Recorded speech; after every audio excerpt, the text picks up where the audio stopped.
Hello everyone, I am with George Taylor of Entracte Audio. Don't hop Right in to break yourself. I'm hopping the picture. I brought in a feasibility prototype. The NFS325 was designed to be a matching preamp of the NFS225.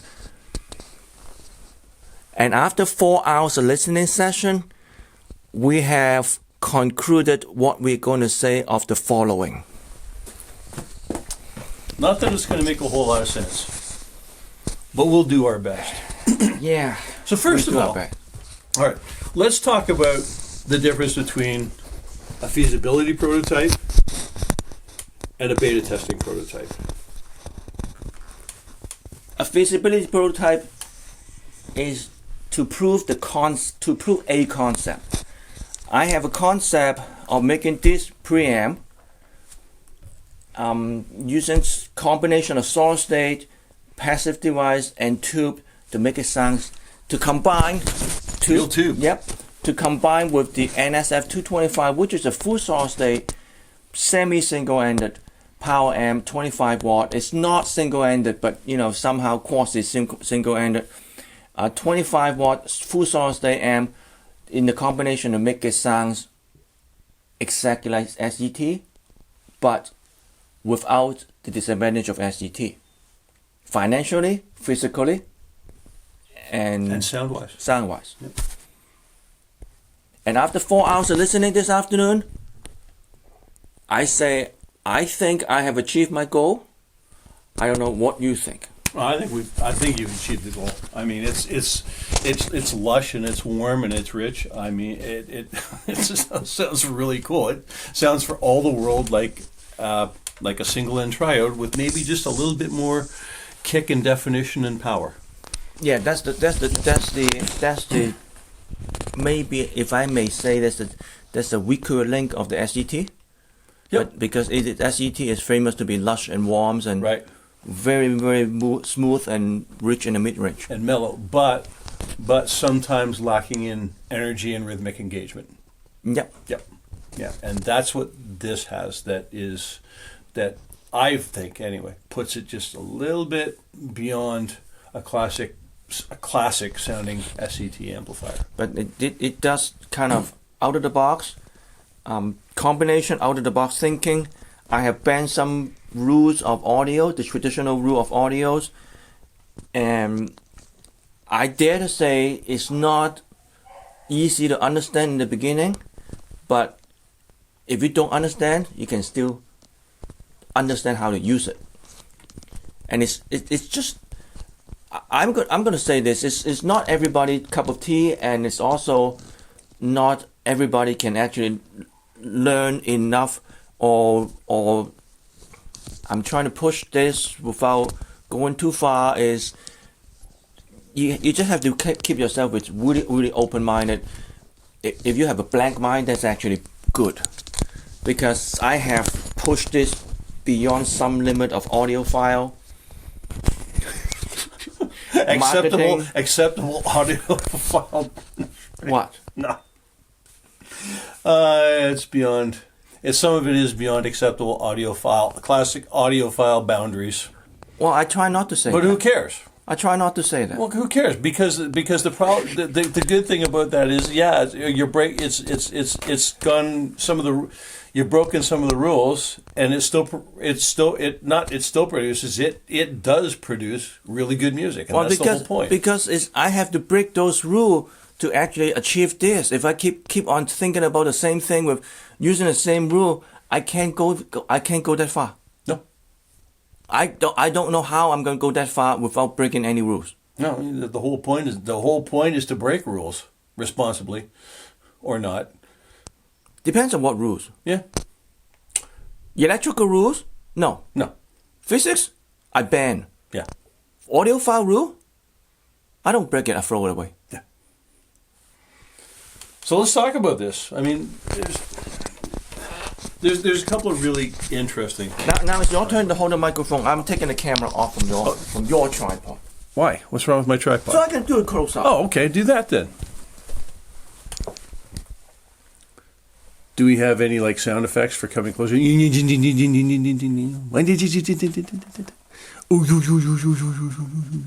Okay. What are we looking at? Well, first of all, let's talk about it's a 6SN7 tube. All right. Why use a 6SN7 tube? Because I just have them around. Okay. So, expediency. Good.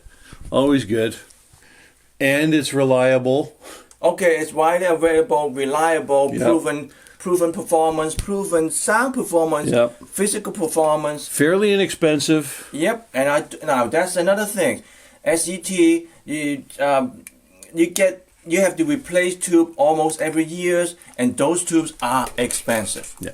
I mean, no denial that they're expensive. Sometimes they're shortage, so it's not reliable in the sense of spare part reliable. In terms of tubes are wear and tear items, just like buying a car. If you don't have tire available, you can't keep driving it. But it's not the fault of the design, it's the shortage of the spare parts. So in this case, I use 6SN7. You can stock up 100 for your lifetime. But think about it, can you stock up 845 or 211 for a lifetime, or 300B for that matter?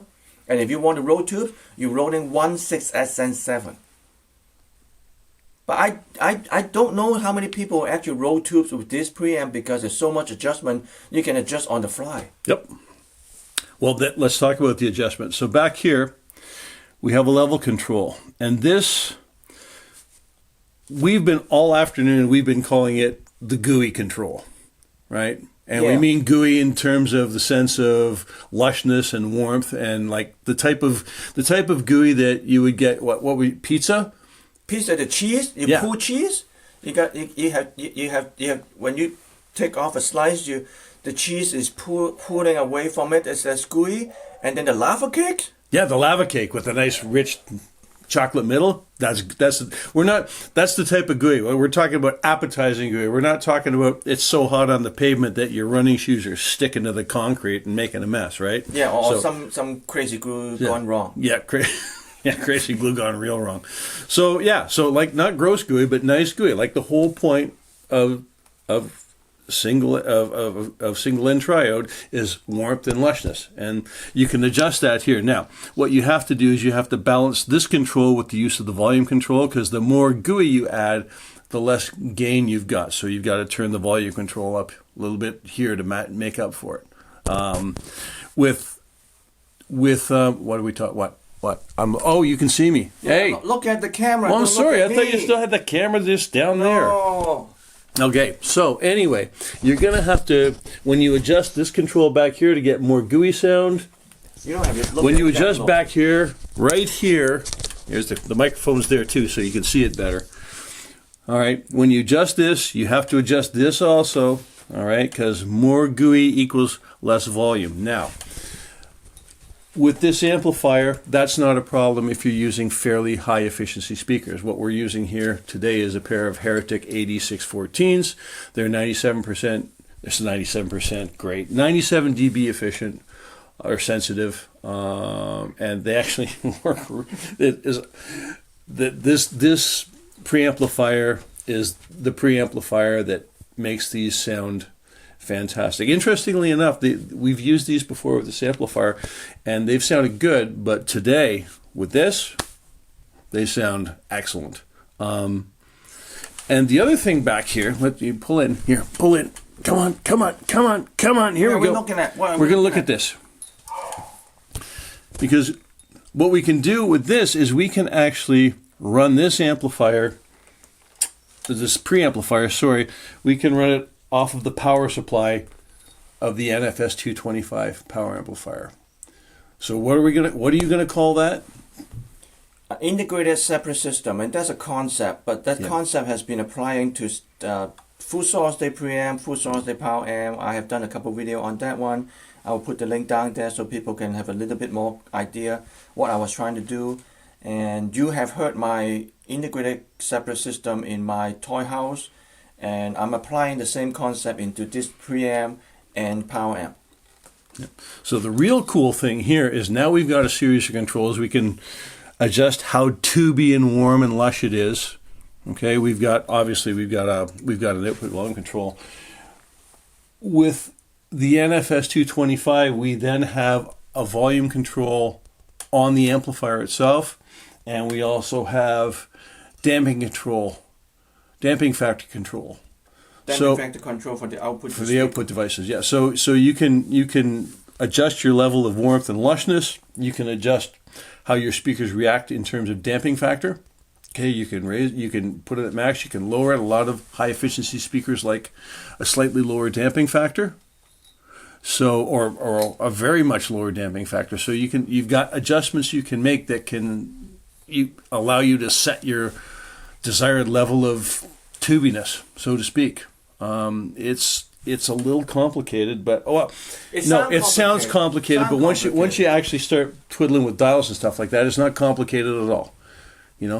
Honestly, it's a lot less lot less complicated than getting on Twitter or Facebook. Okay. Well, you go that far. I would say that it's a lot less complicated to go on Twitter and Facebook and find what tube that you like the sound. Go online and buy the tube. Wait for a few days to bring it in, turn off the preamp power amp, change the tube, turn on and break in the tube before you get the sound. Right. What he said. What they said. What did they say? You said. What do I say? Yeah. I said it's a lot easier to just turn the knob. Exactly.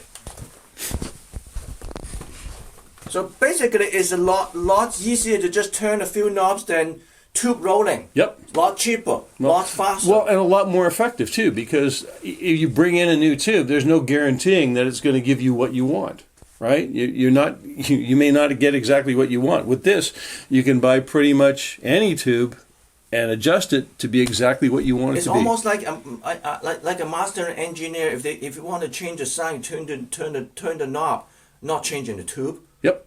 For mastering a record. Yep. Yeah. Yeah. All right.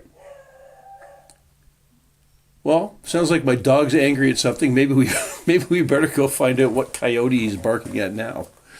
So we're going to cut off now? I think we're done. Because we're going to confuse people more if we keep going. Yeah. For now. Yeah. You're confused enough, so we'll say so long for the moment. Bye. If you're really confused, hit us up on the website, hit us up on email, have a look at the description. You can ask questions.